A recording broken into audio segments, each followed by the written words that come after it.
Buongiorno Mondo! This is 15 with Fosca, the podcast. I'm your host, Fosca DiCerno, bringing you authentic conversations across borders with writers, artists, thinkers, leaders, and changemakers from Italy and beyond. Follow and subscribe for thoughtful storytelling, inspiration, and a little bit of Florence in every episode. Grazie mille e buon ascolto. Good morning, Joe. Good morning, Fosca. I am so happy that we're finally doing this. It's about time. We've had so many incredible conversations off the air, and you are one of the many reasons why I am bringing the podcast a little out of its Italy niche this season, even though, as we'll soon discover, you do have a connection to Italy, but you are in Amsterdam right now. Yes, I am. Of which I'm very envious because, it's probably my favorite city in the world. But you, like me, are originally I'm originally from New Jersey, as you know. You're from Queens, New York. So New York, yes. We've always had this nice connection since we did first meet, which was, I think, about a year ago now in Florence, thanks to a mutual friend. Feels like longer, but yeah, it's only been about that much time. I think it's been about a year. And so I'd like to begin today just by introducing you to our audience and talking a little bit about the work you do before we dive into our Q&A. I love it. Let's do it. Okay, so Joe Weston, you are an expert in the fields of conflict prevention, leadership, stress management, and communication. You are a facilitator and you work with individuals, but you also work with corporations, NGOs, and with governments, doing your incredible work. You are a lecturer, consultant, coach, professor, and above all, an advocate for lasting peace.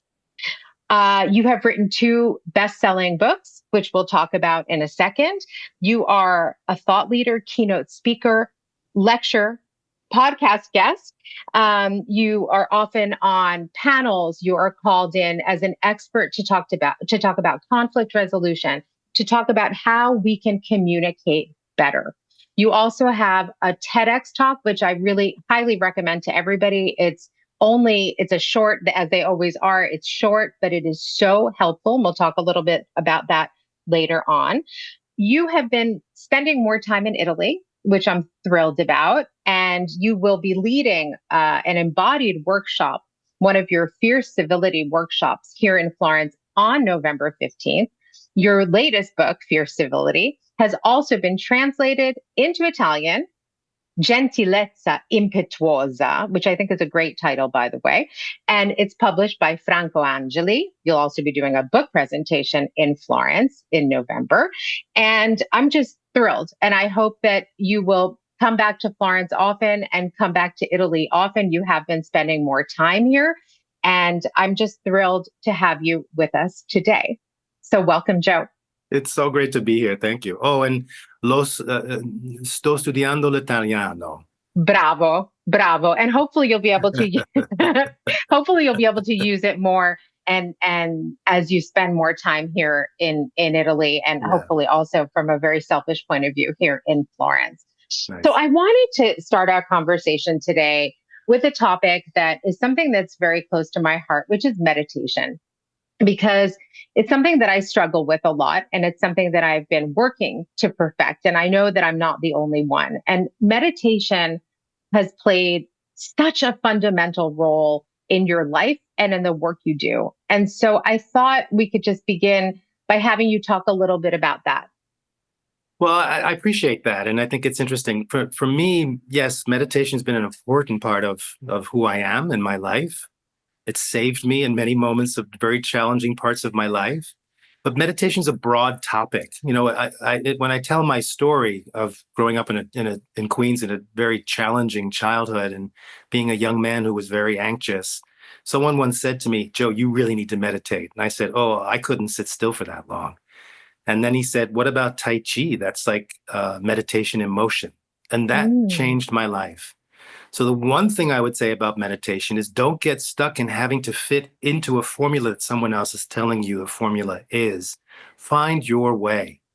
And I've done many different things: martial arts, mindfulness, the Taoist practices, the different traditions I've done to really, even crossword puzzles are great to do in terms of focus and meditation. And what I say about meditation, the way it helps me by taking off all of the anxiety around it, is to say it's when you're meditating, you're just doing something on purpose.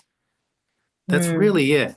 So if you can take a couple of minutes a day and do something on purpose, you're meditating. That's the definition. It's just changing the habit.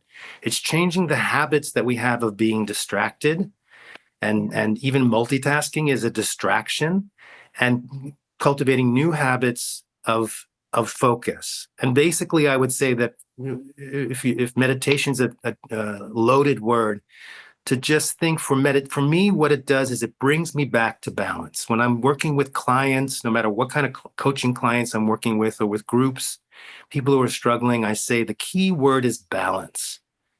Because usually when you're struggling, you are out of balance, maybe physically, emotionally, mentally, or in your relationships or with your work schedule. And so the idea for me is maybe to see meditation as a way of getting back to balance, even for a moment. And that sense of the system, the nervous system and your whole system, having a moment to be in balance, even for a second, is very healing. I really love that definition and the way you reframe it, because I do think a lot of us get stuck on the idea of having to do it right, or Yeah. what the notion of meditating even is. And so what you're saying is just to take that moment to just be more present, or even just acknowledge that you can be still for a moment and take a beat and move on. And I think that the way you reframe meditation, and the way you also talk about the ways that I think we communicate poorly is also related to this. And I want to bring it back to your TEDx talk, because I Okay. think that that's a great example of how you do this in your work, because you do talk about, I mean, I don't know spoilers here because I want everyone to go and watch it because it's so good. But when you're recounting this particular episode, you talk about how you have options, right? And you stop and you say, okay, wait, I could do this, I could do that, or I could do this.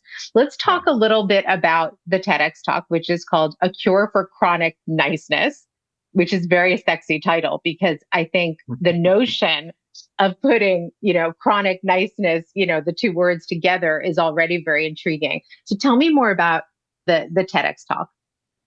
Yeah, well, I love doing it, and it's based on a true story of a moment that where I think many of us have been faced with a dilemma of we're being challenged, either consciously or unconsciously, with almost being forced to be aggressive or to fight or to go into a passive state, which is what I call chronic niceness. And when we are in our habitual state, like I was just saying, and we're not either meditating on purpose or communicating on purpose, we get into our habits, and we easily get into fight, flight, freeze. And that's often, for me, a lot of the work is what are the causes of our arguments and fights, and on a Mm, global scale, like war and hunger and oppression and things like that. And I truly believe that you can trace the root causes of that. And if you can really clarify the root causes and then address the causes, the problem goes away.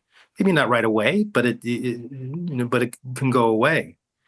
And so oftentimes the root cause of our arguments and fights is that we're not mindful. We're not connected with ourselves or others. We're distracted, and we're just using habitual patterns that we learned probably from our parents, probably from our yeah, environment.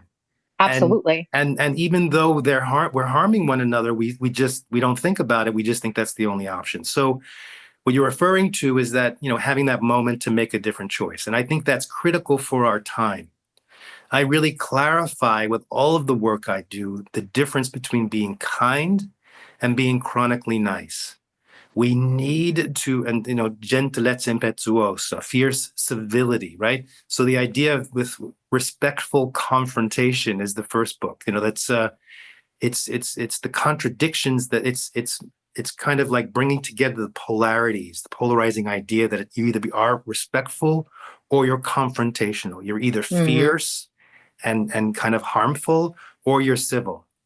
But what if we really believe that what we as human beings, what really makes us thrive and what makes us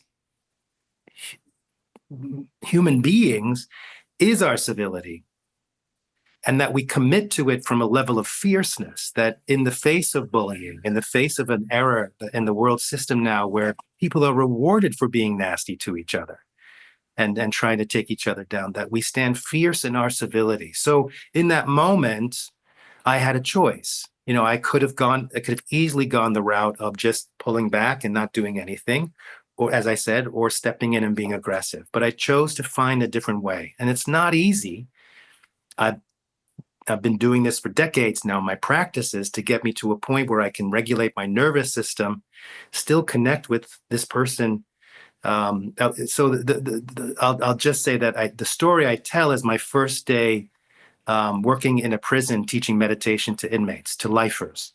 And Yeah. I was confronted by kind of the leader of the pack who was Hmm. playing an who's the alpha kind of game with me. Yeah. That's all I'll say about it. And then if I you're know. interested, you could watch it. But I think that's really key right now in this time is do we commit to this idea of civility? Do we commit to the idea of one of the things I say is, to break the polarity of I'm right, therefore if you have a different opinion, you must be wrong.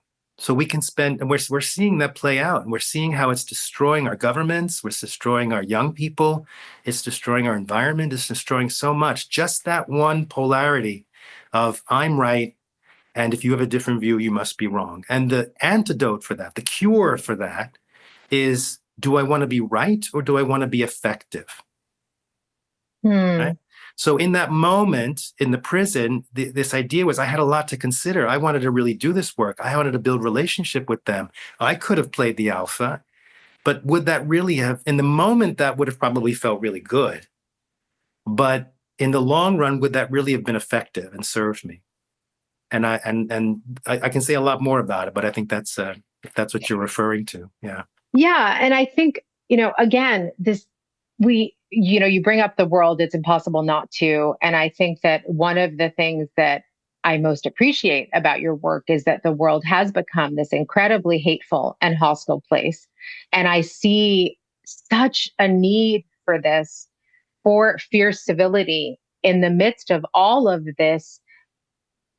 Just it's mayhem out there. And I think if more of us listened to each other and spoke to each other and took the kind of care that you took in that particular example, but you illustrate with all the work that you do, we'd really be in a much better place, you know? Yeah. And Yeah. I want to talk about fierce civility. I want to talk about the book and I want to talk about the project. You lead workshops all over, you teach fierce civility. I want to talk about how it was born and what you do. And also if you could maybe give an example or two of the work and how it plays out. Yeah, okay, that's a lot. Let's see, where do I go? How far do I go? Once upon a time, there was well, I will start with, when people ask me, so Joe, respectful confrontation, fierce civility, why are you so attracted to conflict? And I say, I grew up in Queens, New York, like being in New, you know this from New Jersey, being a New Yorker, every day is an examination of conflict and confrontation. And it was a challenging childhood. My dad was in jail when I was around 12 years old. And that was some of the milder things that happened. So Yeah. I have been studying conflict all my life, and I have been studying and practicing how to navigate conflict to survive. And yay, I survived. I'm here. Yeah. Sometimes not as healthy in ways as others, but I'm here. And so I'm using my life lessons from that. And I think that that's crucial. And for me, the work has to do with how do we find our place in the world right now? Like a Yeah. lot of how I'm wired, how I've always been. I've done trainings and coaching and consulting and around the world, supporting people in standing in their power and speaking their truth without harming themselves or harming others. Yeah. That's really key. And I think there are more people on the planet, or at least that I come in contact with, who want that than who don't want that. So to just add to what you said, that it's a hateful and a dangerous, I'm not sure what other word you use, world. And I would say, yes, the world is more dangerous, is more hateful, is more polarized. And as you know, Fusca, there's also beautiful people on this planet who really do care and really want to treat people with respect and hold on to basic principles of respect and dignity and belonging. My work, my mission is to support those people because unfortunately, because of the world system, because of the media finds the extremes sexy. They profit from it. The extreme left, the extreme right, and they profit from that. And so therefore, we think because we get a lot of our information and we perceive the world through media and social media, that the extremes are more powerful than they actually are. And I would say that they're not. They just seem, and they're loud, right? You know, if you're in a room full of people and one or two people are the only ones screaming, all of your attention is going to go to them. And the other people are like, all right, whatever. So I'm more interested in the other people who are like, all right, whatever, because we have something to say and there's more of us than there are the extremes. That's my philosophy. Exactly. Yeah. And in Fear Civility, one of the key to our healing on this planet is the commitment to find alliances in surprising places. That in that room of the two people screaming at each other, the rest of the people, if we just turn around and not have attention there and we say, oh, you want to talk? Oh, you have different views about politics or religion or everything, but you still can meet me from a place of civility, then let's ally. And when we ally and we become stronger, suddenly this becomes weaker. The extremes become weaker. And that's for me what the mission is of Fierce Civility, is how to, and what's unfortunate, because it's not a philosophy, right? You know, we have enough information. We have enough information to last us hundreds of years. We keep want to consume. It's like a gluttony. We consume information. But we don't digest that information. So we're really like these gorged out beings on information. And if we took the time to stop gathering information and just digested the information we have, we would see some changes. We would get more into action. So the respectful confrontation and the fierce civility work, they're embodied practices to help people rewire their nervous system so that they can regulate their nervous system so they don't get reactive themselves. You don't get reactive yourself. And that you know how to deal with someone who is also reactive, and that you don't, that's where the martial arts comes in, like the Tai Chi, right? Is to learn how to manage other people's force that's coming at you, but in a way where no one gets harmed. You divert the energy, you pivot the energy, and that's in dialogue as well. And when we can learn those skills of being, we used to do it, right? Let's just take a moment. Let's just meditate for a moment, be on purpose. And remember just 10, 15, 20 years ago, when we could sit at the Thanksgiving dinner or at the Christmas dinner or at the family Sunday dinner. And even though people had different viewpoints, we could still laugh with each other. We could still love each other. So this is new. You see my point, that we just, the practices to help us get back to our hearts and remember, oh, I actually love you. I don't get your viewpoints, and some of your viewpoints actually may be harmful to me. And I need to set appropriate boundaries, but at least I can remember that I love you. Yeah, you're making me tear up a little, because I do think that that what you're talking about is so fundamental. What you're doing in a time where we're all feeling very confused, very broken, and I really appreciate what you said about sort of the noise, right, and how we are all just inundated constantly with messages that aren't necessarily messages that belong to us or to our belief system. Yet, how can you separate yourself from that? And how can you connect to others? And that, I think, is the key here to what we're talking about today. And all the good work that you do is bringing the humanity back and bringing the love back, because that has gotten lost in the noise, all of the constant noise. And, I think we're also something, it's just so profound to me what you're saying, because we are so, I don't remember a time. I mean, I do, but in other words, it feels so far away. Yet you're right, it was just not that long ago. But we are inundated on the daily also with images of just normal people being really angry and aggressive. And if you think that that's the way everyone's behaving, and it's easy to fall into that, Joe, Yeah. because there is a crisis of solitude. People are disconnected from one another. And if you just see that, you think that that's all there is out there.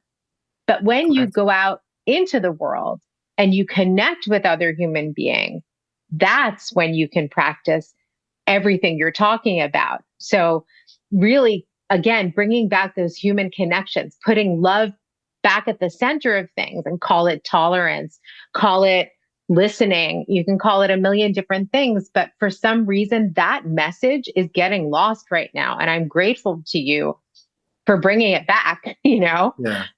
Yeah, I mean, you're tapping into your wisdom. You gave the solution, because that is, I've been saying that for a long time now, that the world system is doing a good job of keeping us dysregulated, keeping us Yeah. distracted and not healthy emotionally, physically, mentally, spiritually, keeping us dysregulated and disconnected and Yeah. isolated. And Mhm. knowing that, in the sense, when we are dysregulated, first of all, just scientifically from neuroscience, when you are dysregulated, you're in your lower brain. You can't access your prefrontal cortex, which means you can't access your critical thinking. So that is a big key.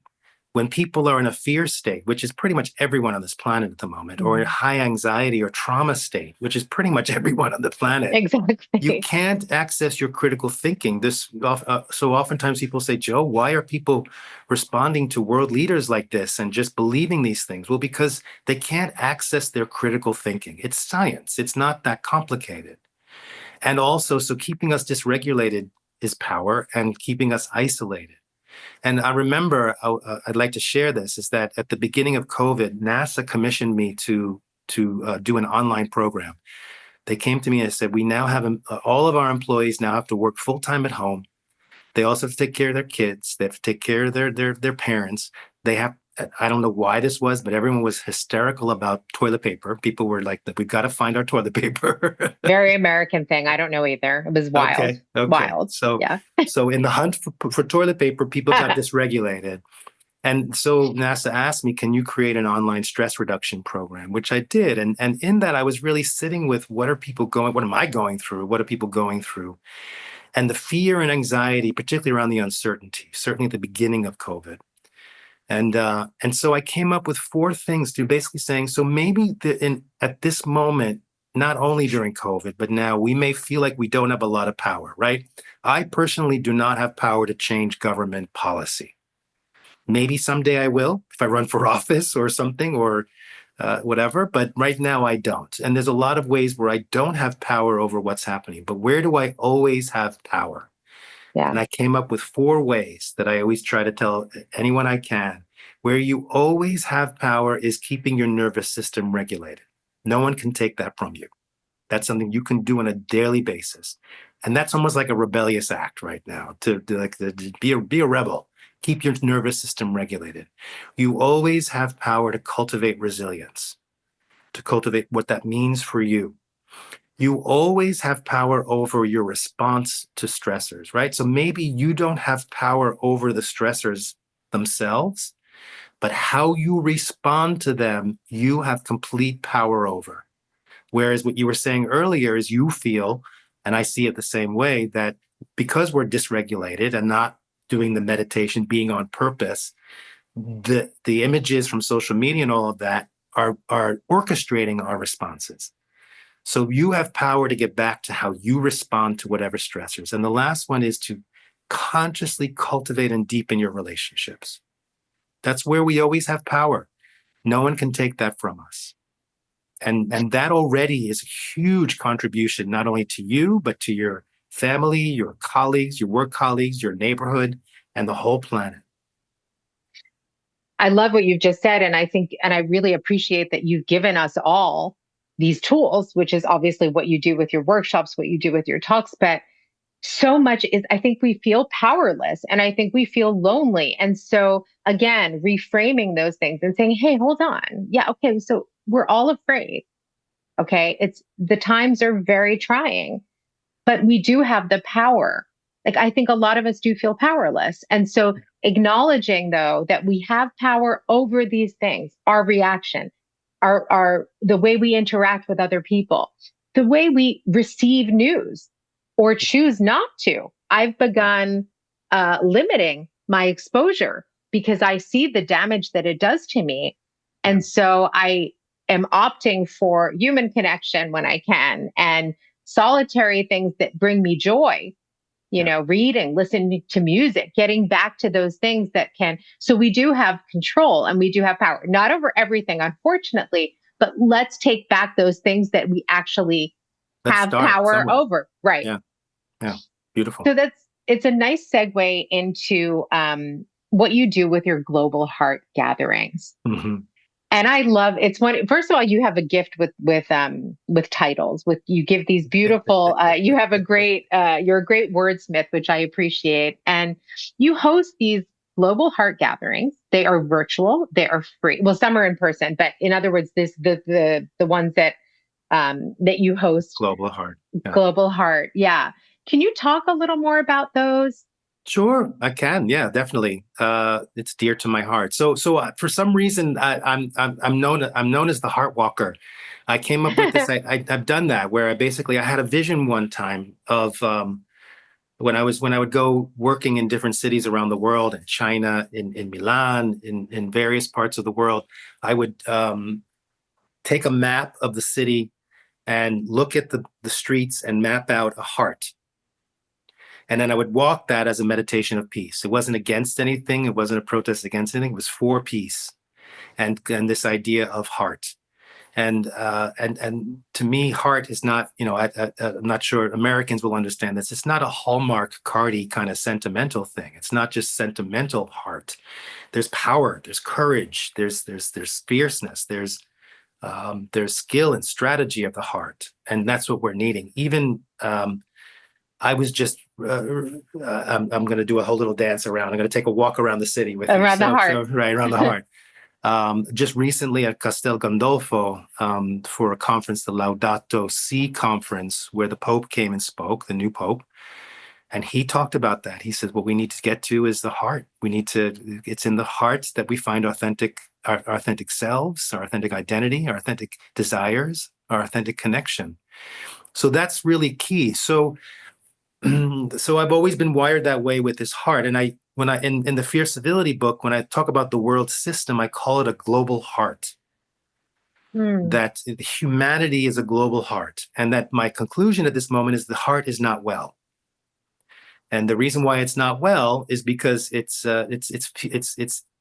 feeding on a diet that is technologically overfed and spiritually malnourished. That's what we're seeing. What we're seeing play out is just like if someone went to a doctor and said, I'm having a heart attack, it's like, okay, let me check out your diet. Well, of course, you're eating this and you're not eating this. It's not rocket science. Yeah. So what's the conclusion? Is to find a balanced diet. So because we're so focused technologically, let's focus on the spiritual nourishment. And that to me is not necessarily religion, could be. To me, it's humanity, it's the heart. It's the technological is the head. We're good with the head. We can rationalize anything. But to really embody compassion and generosity and respect and compassion and all of these things, that takes practice and courage at this time. So that's what the global heart is. And I started this actually in 2017 or 18, where I did it every week. Just opened it up on Zoom for no charge. You can give a donation afterwards if you want, Okay. and people gather from around the world, and I give a little talk, and then I lead in a practice that helps us, just like going to the gym, strengthen the muscle of our heart to be able to hold more beings in our heart. And if we choose to, if we want to see that we can be of benefit to more than just ourselves, to learn those skills. Because oftentimes people say, oh, I don't want to open my heart too much. It hurts. Yeah. If you're not doing it just like, I don't want to lift 200 kilos in one time. Right. No, that's not smart. You want to start with, and you want to build up, and you want to strengthen the muscles. So it's a resilience training, and it's called resilience training and fierce compassion. It's a lovely group of people. We've been now meeting for monthly now, but for we people who've been there for years now, just very caring with each other. So that's what that is. Anybody is welcome. Come and try it out. I do it in English, but no one is expected to speak if you don't want to speak. So don't feel pressured to have to if you don't speak the language well. There's people, like I said, from around the world, and yeah. I just, everything you've said so far is resonating so much with me. And this is really my message with everything I try to do in my personal and my professional life. And that it always comes down to heart, and generosity of spirit and listening to other people and engaging in an authentic way with people, really listening to them. And I think this is another thing that we've kind of we're risking losing. I don't want to say that we've lost it or that we're losing it. I want to say that we're still at risk because I do believe that we can bounce back. I do believe that through work like the work that you're doing, even just keeping in mind how we are with others, just practicing kindness. It's not, I think people, it's not so difficult. Do you know what I mean? Like, Yeah. I get it. Like, opening your heart makes you more vulnerable. I get it. Like, we've all had our hearts broken, but this is something different. This is really showing, call it empathy, kindness, openness, even just kind of understanding that maybe someone's being nasty to you because they're going through something. That's sort of the Yeah. place where I am right now. I think part of it is just the natural process of aging. I think when you get older and you've been through so much shit, um, you say, all right, like, who knows what this person is going through?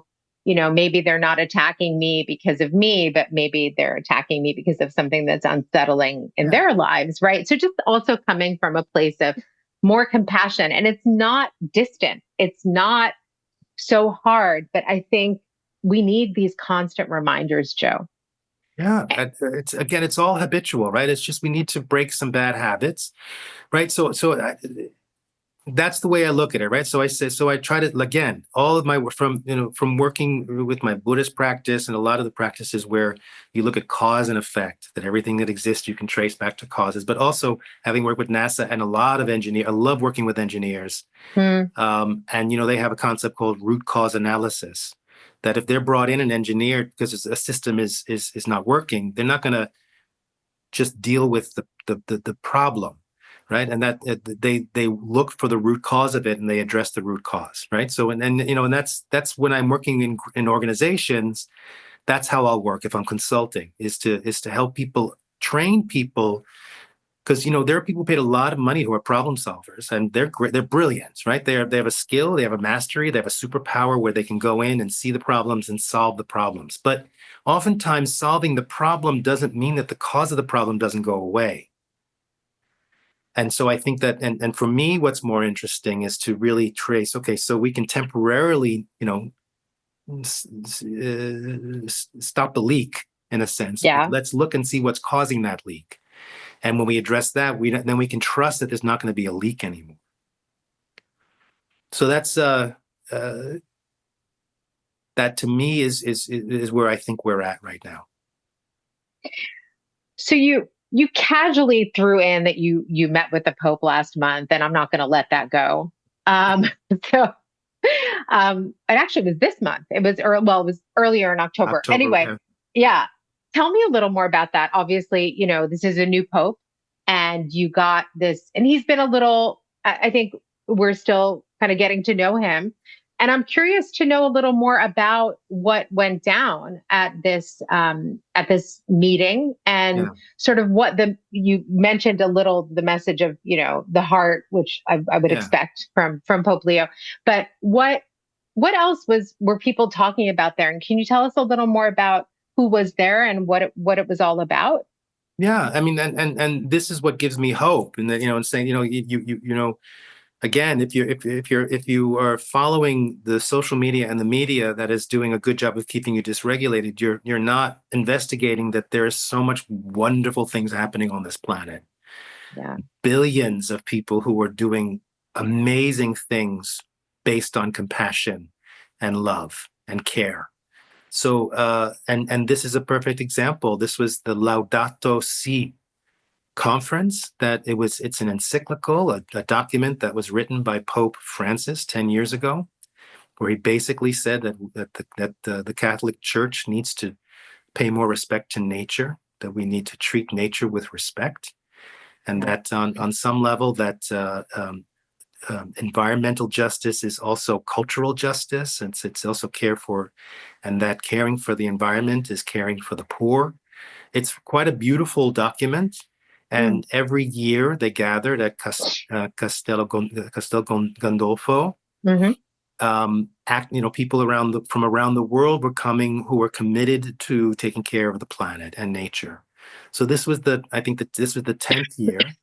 And so what this was Leo for the first time coming and basically saying, I want to keep this going. I think that's really what that was. So it was fascinating to be around people who are committed in such beautiful ways for taking care of one another, taking care of the poor, taking care of nature. And that's what this was. So it was a fascinating, to be around so many people who are committed to that. Yeah, and I think, as you rightfully say, we really do lose our sense of that. But when we do come together with people who are working toward this goal, whatever that goal may be, no, I want to stay here because it's important, because gathering in person, gathering with people who are looking at those who are suffering, who are working on solutions. And then we go back to the engineers, it's not just, okay, yeah, we find the leak, but we also need to find the solution. And because there's hope in the solution. There's hope in gathering together and talking about these things. Yeah. And I talk about fierce hope, right? So that's, and in the fierce civility, what I'm doing is I'm offering a philosophy around,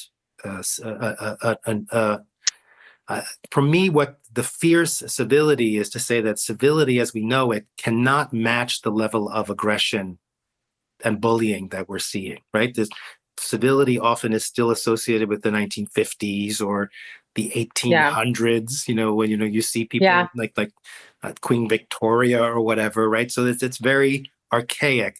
And it just is, I don't think it's not logical to think that kind of civility is going to match the level of how people are treating each other now. So we need a fierceness in it, which doesn't mean we be mean. It just means that we also train ourselves like a martial artist to be skillful and strategic. Mm-hmm. So I offer the fierce civility is a series of skills and a series of strategies.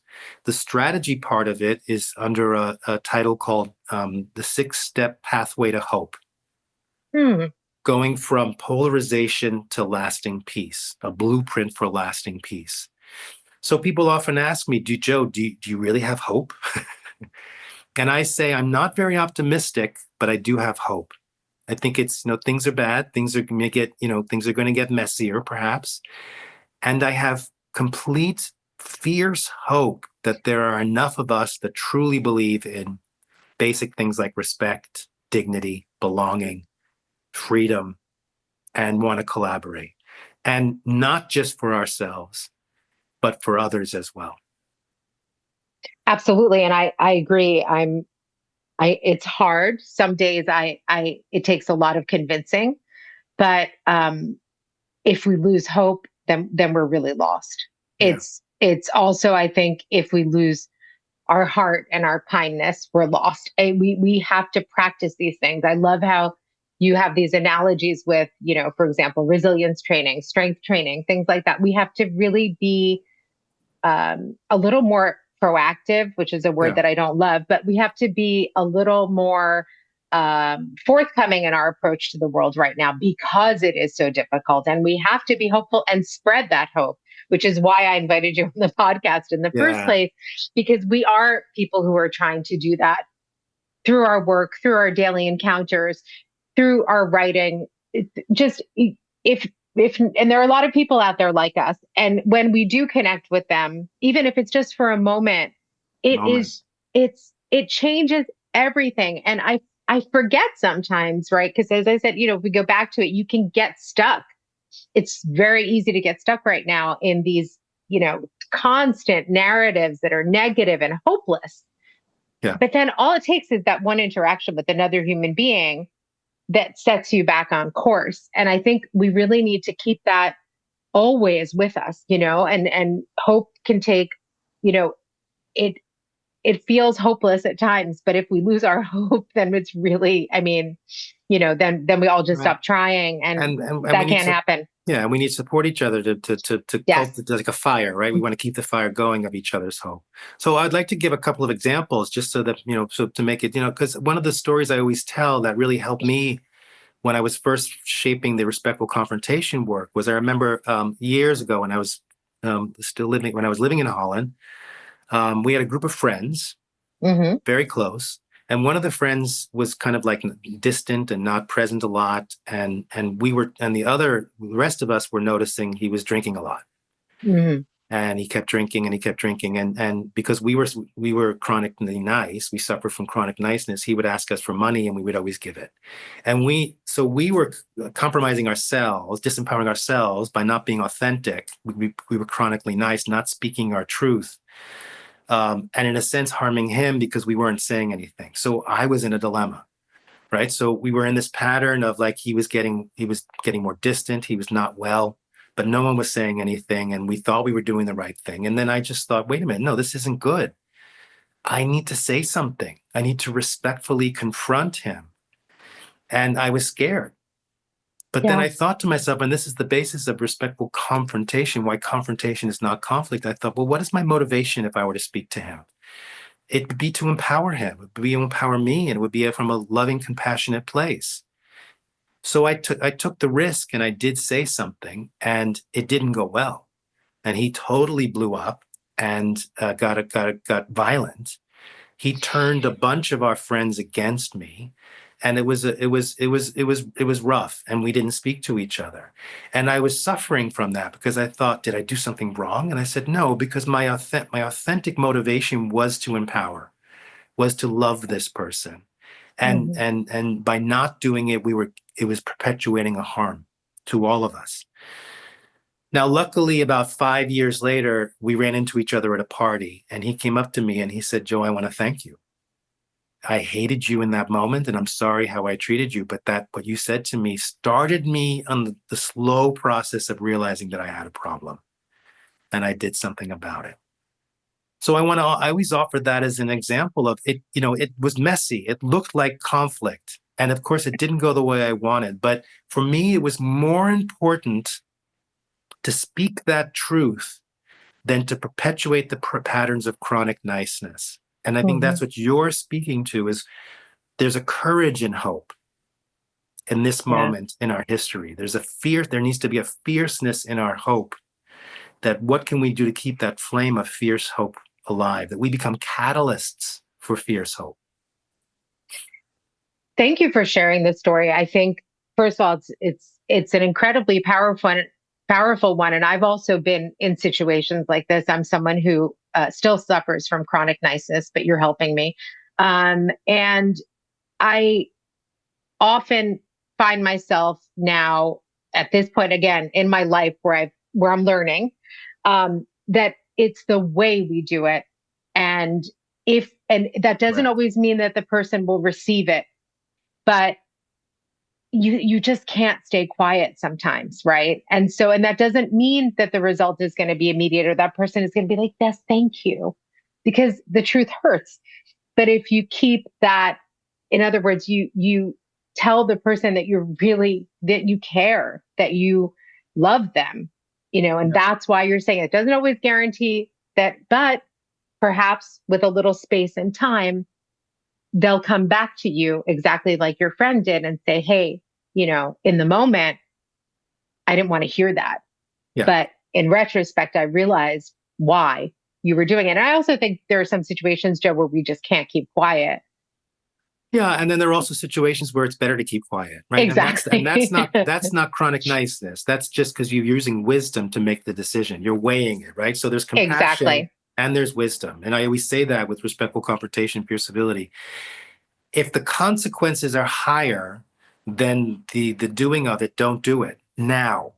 Or if you don't feel safe, Yeah. right? What's key to it is your level of safety. Don't walk into a situation where you are not safe. Anytime you want to fiercely be civil or respectful confrontation, you have to make sure you're safe and the other person is safe as well. Hmm. And if that's not the case, then wisdom would tell you not to do it.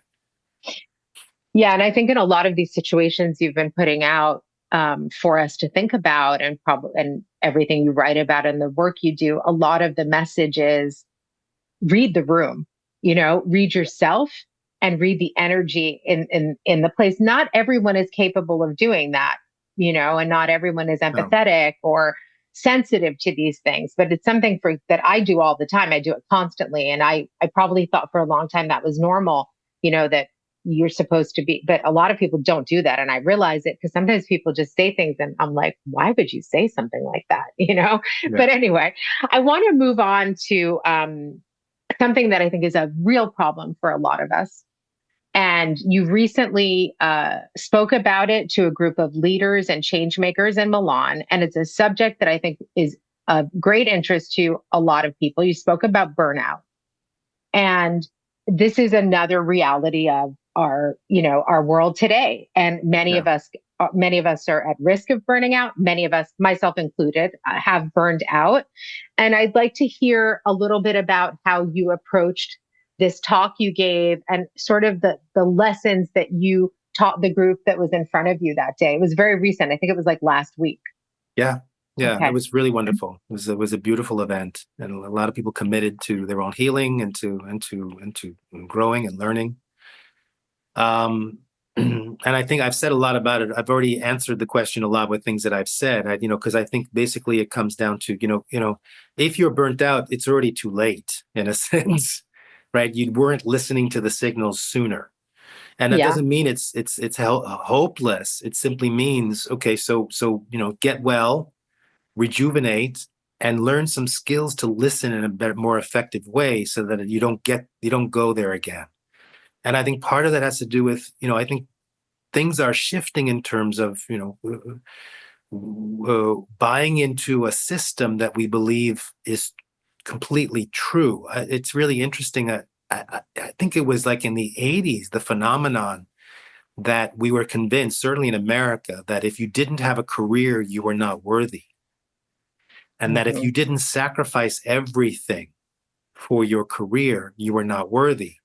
And that's just a belief system that that you can change. It doesn't what if that's what you believe, then live it fully, but do it in a balanced way. If it's not, and you just simply do it because you think you're supposed to, maybe you need to reconsider that it's an unexamined assumption that's not yours.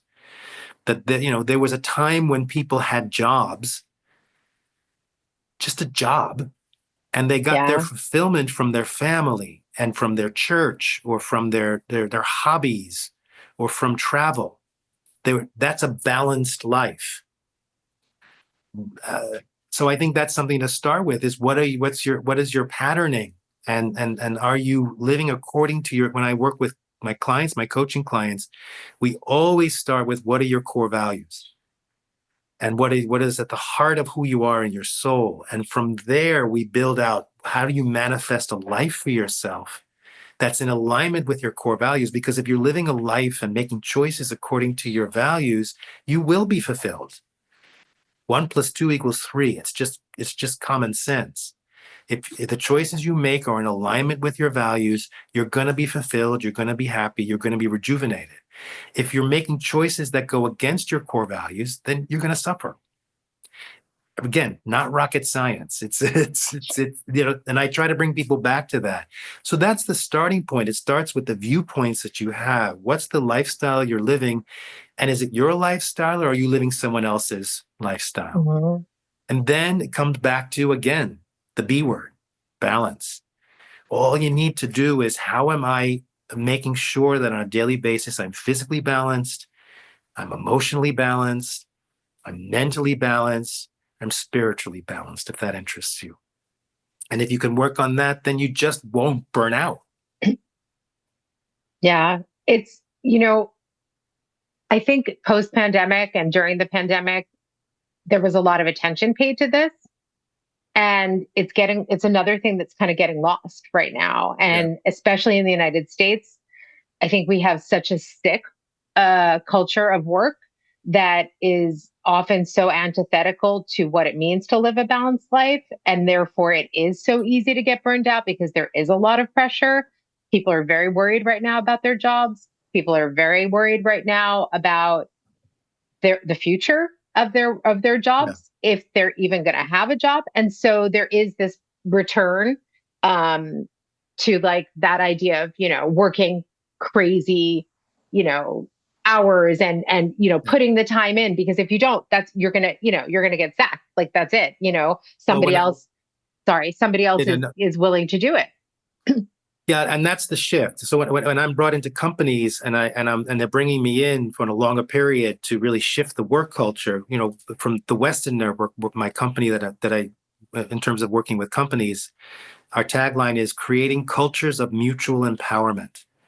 So that it's addressing these things, and that the whole culture from the CEO or the executive director down basically um, uh, agrees to create a culture that's empowering to one another, that shifts that idea of I'm going to work you until you're exhausted and then I'll work you even more, right? That's just not sustainable. It's not even a question of is it nice or not. It's just a question of everyone's talking about sustainability and longevity, and if you're wearing your people out, that's not sustainable. So this idea of a culture of mutual empowerment has to do with a culture of thriving, right? So my work is about how do you go from surviving to thriving. And in a culture of surviving to thriving, the formula to get there is you got to do your daily tasks.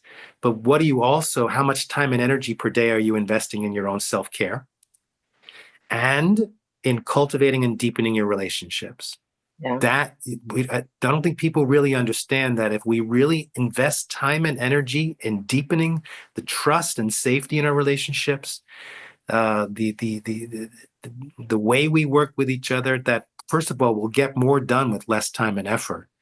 We'll do it with more joy and flow and ease, and we will minimize an enormous amount of miscommunication and fights.